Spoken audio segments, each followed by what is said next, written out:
আপনারা দেখছেন এক্সপ্রেস বাংলা, অন্তহীন খবর।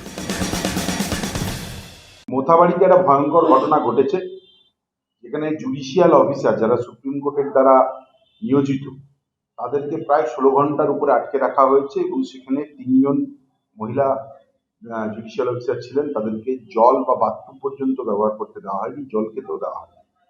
এবং আমরা গণমাধ্যমে এবং আপনাদের টিভি চ্যানেলের মাধ্যমেই দেখেছি যে তারা যখন হাইকোর্টে জাজেদেরকে ফোন করে বলছেন, তাদের মনের মধ্যে আতঙ্কের জায়গাটা এরকম যে বলছেন যদি আমাদের কিছু হয়ে যায় তাহলে আমার মেয়েটাকে বা আমার বাচ্চাগুলোকে আপনারা দেখবেন। আপনি কোন পশ্চিমবঙ্গে আছেন? আপনি কোন পশ্চিমবঙ্গে বসবাস করছি? মোথাবাড়ি যে ঘটনা ঘটেছে সেটা শুধু বিশৃঙ্খলা নয়, বা সেটা আমার নাম ভোটার লিস্টে ওঠেনি তাই আমি আবেগ বা আহ, রাগ প্রকাশ করছি, ব্যাপারটা তা নয়। এটা একটা ডেলিবারেট প্রি প্ল্যান গণতন্ত্রের উপরে হামলা বলেই আমরা ধারণা করছি। তার কারণ মোথাবাড়ি যে অঞ্চলে অবস্থিত, আপনারা যদি সেই জায়গাটা খুব ঠান্ডা মাথায় পশ্চিমবঙ্গের ম্যাপে দেখেন, সেটা সব থেকে সেন্সিটিভ জোন, যেটা আমরা চিকেন নেক নামে জানি।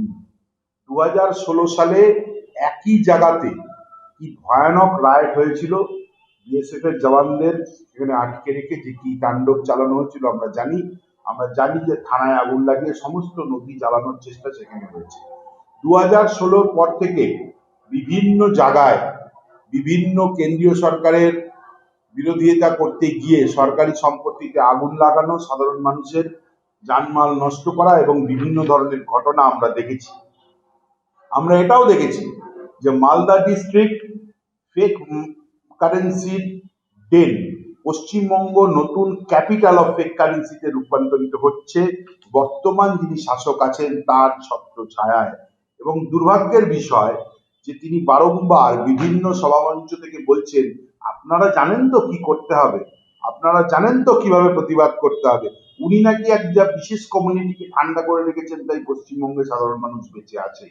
আমার বক্তব্য, আমাদের দলের বক্তব্য, এই ধরনের উস্কানিমূলক কথাবার্তা এই ভোটের বাজারে যিনি বলছেন বা দীর্ঘদিন ধরে যিনি লালন পালন করেছেন এখানকার দুষ্কৃতকারী এবং জিহাদিদের, তার বিরুদ্ধে সঠিক ব্যবস্থা যাতে ইলেকশন কমিশন নেয়। এছাড়া বিচারকরাই যখন এই উন্মত্ত জনতার হাতে সেফ নয়, আপনি সাধারণ মানুষ হিসেবে কতটা সুরক্ষিত সেটা চিন্তা করার সময় এসছে। মমতা বন্দ্যোপাধ্যায়ের এই যে উন্নয়ন মডেল, যেখানে গভীর রাতে জাজেদের বাঁচার জন্য কেন্দ্রীয় বাহিনীর প্রয়োজন হয়, সেখানে সাধারণ মানুষ কতটা নিশ্চিন্ত আমার জানা নেই। 2024-এর 5ই জানুয়ারি সন্দেশখালীতে আমরা একই ঘটনা দেখেছিলাম, যেখানে ইডি অফিসারদের উপরে হামলা করেছিল শেখ শাহজাহানের বাহিনী, এবং একই স্ক্রিপ্ট মালদায় মঞ্চস্থ হয়েছে। মাথায় রাখবেন, সিবিআই এর উপরে হামলা, ইডির উপরে হামলা, রাষ্ট্রপতিকে অপমান করা, সবগুলোই ভারতীয় সংবিধানকে কোথাও না কোথাও চ্যালেঞ্জ ছুড়ে দেওয়ার মতো। আগুন লাগিয়ে দিয়ে এখন হাত ঝেড়ে ফেলার চেষ্টা করছে মুখ্যমন্ত্রী, এটাই বিজেপির বক্তব্য। আপনারা জানেন যে উনি বলছেন যে আপনারা জানেন সব কিভাবে কি করতে হয়, মা বোনেদের ঝাঁটা নিয়ে খুন্তি নিয়ে রাস্তায় নামতে বলছেন, অফিসারদের মারতে বলছেন। আপনারা সেই প্ররোচনার ফলই মালদায় অরাজকতা হিসেবে দেখতে পেয়েছেন। উনি হঠাৎ করে বললেন ওনার সিআইডি নাকি অ্যারেস্ট করেছে, পালিয়ে যাচ্ছিল বম্বে থেকে, সে কেউ বম্বে থেকে আসে। আমি আপনাদেরকে দেখিয়ে দিতে পারি, ওনারই একজন এমএলএ, বর্তমানেও ক্যান্ডিডেট বনমন্ত্রী, তার সাথে যে মেন কনস্পিরেটর ধরা পড়েছে, তার ছবি আমার কাছে অ্যাভেলেবেল আছে, আমি আপনাদেরকে দিয়ে দেবো। সুভাষিস বাবুর সঙ্গে ছবি পাওয়া গেছে একজন কো কনস্পিরেটর, এবং তার অফিসে দাঁড়িয়ে, এমন নয় যে পাশে দাঁড়িয়ে ফুল দিতে গিয়ে ভিড়ের মধ্যে ছবি তুলেছে। রাজনৈতিক নেতাদের সঙ্গে বহু লোক ছবি তোলে, কিন্তু এরকম অফিসে বসে নিরালায় দাঁড়িয়ে দাঁড়িয়ে দাদাকে কি সব দেখাচ্ছি, আমি দাদার থেকেই বুদ্ধি নিয়ে এলাম, দিদি কি বলেছে সেটা এখন দেখার প্রয়োজন এসছে। সুজাপুরে 90% সংখ্যালঘু এলাকা, সেখানে তাণ্ডব হচ্ছে। তার মানে যেখানে সংখ্যালঘু সম্প্রদায়ের সংখ্যাগুরু হয়ে যাবে, সেখানে ভারতের নিয়ম, সংবিধান, আইন কানুন কিছুই চলবে না। তার কারণ দিদির ছত্রছায়ায় তারা রয়েছেন, এটা ভালো উদাহরণ নয়। পশ্চিমবঙ্গের সাধারণ মানুষকে এটা বুঝতে হবে, এটা মিনি বাংলাদেশ বা মিনি পাকিস্তান বানানোর জন্য যারা চেষ্টা করছেন, যারা এখানে জেহাদি বানানোর ল্যাবরেটরি খুলেছেন, তাদেরকে ভারতীয় জনতা পার্টি কোনোভাবেই পশ্চিমবঙ্গের বুকে বা ভারতবর্ষের বুকে থাকতে দেবে না। এটা ভারতবর্ষের সার্বভৌমত্বের প্রতি একটা বিশাল বড় চ্যালেঞ্জ, আর এই চ্যালেঞ্জকে নির্বাচন কমিশনকে বলবো দয়া করে ট্যাকেল করার জন্য, নইলে ভারতের সঙ্গে পশ্চিমবঙ্গ কাকামি দিনে রাখা যাবে কিনা সেটা চিন্তার কারণ হবে। আর 2026-এর নির্বাচন নির্ণায়ক নির্বাচন, যেখানে ভারতবর্ষের সঙ্গে পশ্চিমবঙ্গ থাকবে কি থাকবে না সেটা নিশ্চিত করবে। এই স্পর্শকাতর এলাকাগুলোতে যেখানে এই ধরনের ঘটনা ঘটেছে, সেখানে নেপথ্যে কে আছে, সেখানে এনআইএ তদন্ত অলরেডি চলছে। বিচারকের উপরে হামলা নেপথ্যে কারা আছে, কার নির্দেশে জাতীয় সড়ক অবরোধ করা হয়েছে, কার নির্দেশে এই ধরনের ঘটনা ঘটানো হয়েছে এবং মুখ্যমন্ত্রীর তাতে কি ভূমিকা, বিজেপির তরফ থেকে আমরা সেটাই জানতে চাইছি। নির্বাচন কমিশনের কাছে প্রার্থনা করব যে এনআইএ তদন্তের মাধ্যমে যারা মূল অপরাধী তারা যেন সাজাপ্রাপ্ত হয়। এবং রাষ্ট্রপতি শাসন কেন হচ্ছে না সেটা তো বিচার ব্যবস্থা বলতে পারে। রাষ্ট্রপতি শাসন লাগিয়ে দেওয়া কি সব ব্যবস্থার? মাননীয় উচ্চ আদালত খুব স্পষ্টভাবে বলেছেন যে পশ্চিমবঙ্গের ল অ্যান্ড অর্ডারের অবস্থা খুব ভয়ানক। এই অবজারভেশনটাই বাঙালি হিসেবে আমাদের জন্য খুব লজ্জার। আপনি রাষ্ট্রপতি শাসন লাগিয়ে সব জায়গায় সলিউশন চাইবেন, সেটা তো সত্যি কথা নয়। কেন মাথায় রাখুন যে পশ্চিমবঙ্গ ভারতের অবিচ্ছেদ্য অঙ্গ, যে বা যারা একে পশ্চিমবঙ্গকে ভারতবর্ষ থেকে আলাদা করতে চাইছে সেই অশুভ শক্তিকে শাস্তি দেওয়া প্রয়োজন। এনআইএ তদন্ত করছে, মহামান্য উচ্চ আদালত সেটার উপরে নজরদারি করছেন। ইলেকশন কমিশনের কাছে আমরা অনুরোধ রাখছি যেটা ডিউ ডিলিজেন্স সেটা ওনারা করবেন। রাষ্ট্রপতি শাসন কেন হচ্ছে না? বিজেপি কোনোদিনই রাষ্ট্রপতি শাসন বা এমার্জেন্সির পক্ষে নয়। আমরা এমার্জেন্সির বিরুদ্ধে আন্দোলন করে আজকে এই জায়গায় এসেছি। দেখুন, আপনাদের একটুখানি মনে করিয়ে দিই, আমি একটু পেছনে নিয়ে যাচ্ছি। 2016-তে যখন একই অঞ্চলে গন্ডগোল হয়, বিএসএফ এর গাড়ি পোড়ানো হয়, থানা পোড়ানো হয়, কটা লোক সাজা পেয়েছিল? সেদিনকে কার উস্কানি ছিল? তখন আপনার পুলিশ কি করছিল? আজ পর্যন্ত মূল অভিযুক্তকে আপনি ধরতে পারেন।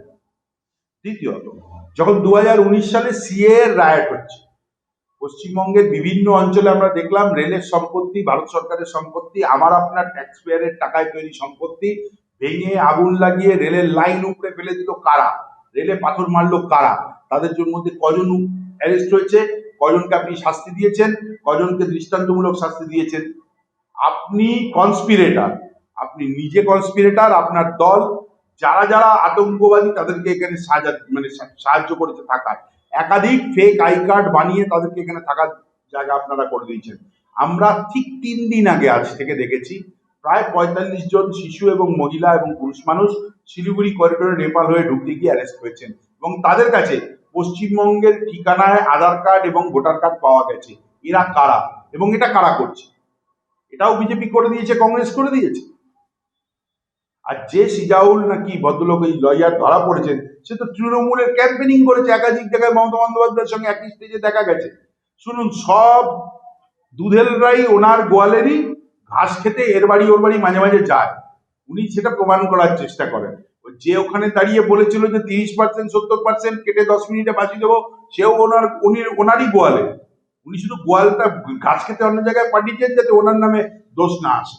একদিকে উনি বলবেন যে 294-তে আমি প্রার্থী, আমাকে ভোট দিন। আমি তো দায়িত্ব দিয়ে বলছি যে ওনারা দুজন সুপ্রিমো, দুজন মালিক, কোম্পানির 2 মালিক বলবে পুরো জায়গায় আমরাই দাঁড়িয়েছি, আমাদের থেকে ভোট দাও। কিন্তু বালু চাল চুরি করলে বালুর দোষ, পার্থ শিক্ষা চুরি করলে পার্থর দোষ, আর একজন ত্রিপল চুরি করলে তার দোষ। তখন আর চুরির দায় নেওয়া যাবে না। অনুব্রত বকটুইতে 13টা লোক মেরে ফেললো, তার কোনো দায় উনি নেবেন না। কিন্তু মাথায় রাখবেন, বকটুইতে যে 13 জনকে পুড়িয়ে মেরেছেন তারা সবাই সংখ্যালঘু ছিল। তারা সংখ্যালঘু প্রীতি দেখাচ্ছে, আর সংখ্যালঘুদের কি উন্নতি হয়েছে বিগত 15 বছরে? আমি পশ্চিমবঙ্গের বুকে সংখ্যালঘুর উন্নতি কিছু দেখি। শুনুন, সাম্প্রদায়িক দাঙ্গা করে বিজেপিকে ভোটে জিততে হয় না। প্রুভেন মডেল আছে।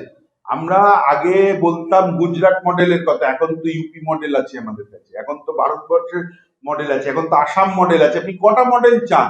আপনি আসামে যে পরিমাণ ইনফ্রাস্ট্রাকচার ডেভেলপমেন্ট হয়েছে, উত্তরপ্রদেশে যে পরিমাণ ইনফ্রাস্ট্রাকচার ডেভেলপমেন্ট হয়েছে, আপনি উদাহরণ দিয়ে দেখাতে পারবো আমি। আমার কাছে উদাহরণ রয়েছে, ম্যানেজমেন্টের উদাহরণ আছে, ল অ্যান্ড অর্ডারের উদাহরণ আছে, জিডিপির উদাহরণ আছে। আপনার কাছে কি আছে? আমরা বাঙালি হিসেবে শুধু পরাজয়ী শ্রমিক হিসেবে থাকবো আর শিক্ষিত বেকার হিসেবে এখান থেকে অন্য জায়গায় গিয়ে চাকরি করার কথা ভাববো, নাকি নিজের রাজ্যে মাথা উঁচু করে বাঁচার কথা ভাববো? উনি দাঙ্গা লাগানো হেনা তেনা অংকুশুক এখনো সাম্প্রদায়িকতায় দাঁড়িয়ে আছেন, কারণ ওনার ভোট ব্যাংক সরে যাচ্ছে, এটা ওনার ভয়, যে কারণে উনি চারিদিকে অশান্তি তৈরি করার। দেখুন, এসআইআর নিয়ে আমাদের স্পষ্ট, একদম আমাদের অবস্থান স্পষ্ট। ডে 1 থেকে আমার রাজ্য সভাপতি যেটা বলছেন এবং আমরাও বারবার একই কথা বলেছি, এসআইআর এ নির্বাচন কমিশন যেদিনকে এসআইআর ঘোষণা করেছে, তৃণমূলপন্থী বিএলও এবং যারা সরকারি অফিসার তারা ডেলিভারেটলি লোকজনের নাম ভুল করেছে, ভুল তথ্য আপলোড করেছে, ফর্ম ফিল আপ ভুল করেছে, তৃণমূলের যারা এখানে বিএলএফ টুর কাজ করেছে তারা, এবং করে গিয়ে আজকে এই বিভিন্ন বিশৃঙ্খলার সৃষ্টি হয়েছে, বহু লোকের নাম বাদ গেছে। ডেলিভারেটলি এটা করা হয়েছে যাতে অশান্তি পশ্চিমবঙ্গের বুকে লাগে, যাতে মানুষ ভিক্টিমাইজড হয় এবং যাতে মানুষ প্রশ্ন তোলে যে ইলেকশন কমিশন ভুল করে। ইলেকশন কমিশনের ভুল নয়, এই দেখুন আপনি সুপ্রিম কোর্টে পর্যন্ত গেছে যে বিএলও এবং বিডিও দায়িত্ব নিয়ে ভুল তথ্য আপলোড করেছেন এবং তিনি সাসপেন্ড পর্যন্ত হয়েছেন। 7 জন officer, block level officer, SDO লেভেলের অফিসার সাসপেন্ডেড হয়েছেন, একাধিক বিএলও সাসপেন্ডেড হয়েছেন, ঠিক একই কারণে যে তারা ভুল তথ্য নির্বাচন কমিশনকে দিয়েছে, পোর্টালে আপলোড করেছে এবং লোকের নাম ডেলিভারেটলি বাদ দিয়েছে। এটা তৃণমূলের প্রথম দিন থেকে চক্রান্ত ছিল যাতে এসআইআর প্রক্রিয়া সঠিকভাবে না হয় এবং তাদের দ্বারা যে ভুয়ো নাম ঢোকানো আছে সেই নাম যাতে বাদ না যায়, যাতে জেনুইন ভোটার তাদের নাম যাতে বাদ যায়, যাতে মানুষের মধ্যে একটা আক্রোশ তৈরি হয় এবং পশ্চিমবঙ্গে যাতে অশান্তি হয়, জনরোষের সৃষ্টি হয়। এটা তৃণমূল ডে 1 থেকে প্ল্যান করেছে। আজকে সেই প্ল্যান ভেস্তাচ্ছে আর ভেস্তে যাচ্ছে বলেই তৃণমূল হিংসার পদ্ধতি নিচ্ছে।